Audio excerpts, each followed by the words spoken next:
அனைவருக்கும் வணக்கம். உங்கள் அனைவரையும் தஞ்சை சமையலறையில் சந்திப்பதில் மிக்க மகிழ்ச்சி. இன்றைக்கி நம்ம பார்க்க போகிறது சட்னி.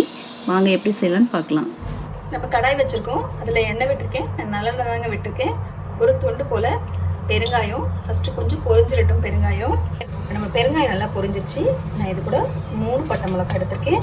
நம்ம இஞ்சி சட்னி அப்படிங்கிறதுனால கொஞ்சம் காரம் இஞ்சிலேயே நிறைய இருக்கும், அதனால நம்ம இது கம்மியாகவே எடுத்துக்கலாம். மிளகா காரம் ஜாஸ்தி வந்துடக்கூடாது, அதனால் மிளகா காரம் கம்மியாக வச்சுக்கோங்க. இப்போ நம்ம கடலைப்பருப்பு ஒரு 2 டேபிள் ஸ்பூன் அளவுக்கு சேர்த்துக்கிறோம். அது நல்லா பதங்கட்டும். நான் மிளகாய் நெடியேறுங்கிறதுனால அதை மட்டும் அதுலேருந்து எடுத்து தனியாக வச்சிடுறேன். 2 ஸ்பூன் அளவுக்கு உளுந்து எடுத்திருக்கேன். நீங்கள் கருப்பு உளுந்து போட்டுக்கிட்டாலும் சரி, வெள்ளை உளுந்து போட்டுக்கிட்டாலும் சரி. இது கூட ஒரு 3 பல் அளவுக்கு பூண்டு சேர்த்துக்குவேன். கொஞ்சம் போல் புளி, ஒரு சின்ன நெல்லிக்காய் அளவுக்கு நான் புளி எடுத்திருக்கேன்.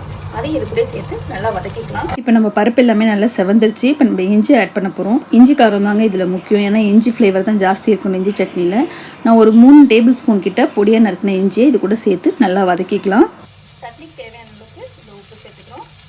கடைசியாக 2 ஸ்பூன் அளவுக்கு நம்ம தேங்காய் சேர்த்துக்கலாம். ரொம்ப தேங்காய் வேண்டாங்க, நான் ஒரு 2 ஸ்பூன் அளவுக்கு தான் சேர்த்துருக்கேன். இதை நல்லா வதக்கிட்டு இப்போ பார்ப்போம். இப்போ எல்லாமே நல்லா செவந்து வந்துருச்சு. இந்த ஸ்டேஜில் ஆஃப் பண்ணி ஆற வச்சுட்டு நம்ம நல்லா ஃபைன் பேஸ்ட்டாக அரைச்சிட்டு வந்துடுவோங்க. இது கூடவே நம்ம ஏற்கனவே எடுத்து வச்சுருக்க மிளகாவையும் சேர்த்து அரைச்சிக்கணும்.